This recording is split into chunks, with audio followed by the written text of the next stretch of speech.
School থেকে উধাও অষ্টম শ্রেণীর পরীক্ষার খাতা, অভিযোগের তীর শিক্ষকের দিকে।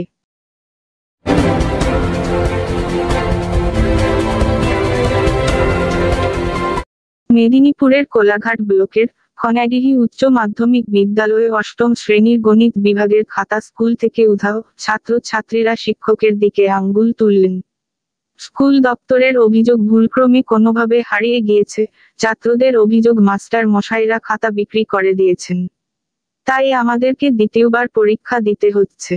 গতকাল স্কুল কর্তৃপক্ষ অভিভাবকদের জানায় যে অঙ্কের পরীক্ষা নেওয়া হবে, তবে কী কারণে হারিয়ে গিয়েছে তা স্পষ্ট করে জানাননি স্কুল কর্তৃপক্ষ।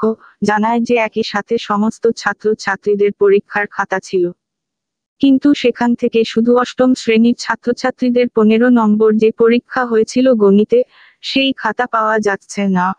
অভিভাবকদের অভিযোগ তীব্র গরমের মধ্যে একবার পরীক্ষা দেওয়ার পর পুনরায় পরীক্ষা নেওয়া হচ্ছে।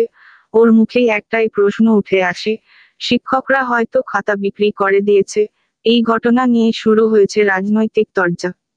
কিভাবে স্কুল থেকে খাতা মিসিং হয় এ ব্যাপারেও স্কুলকে দায়ী করেন সমরেশ রায় ও শম্পা দাস। CNTV কলকাতা।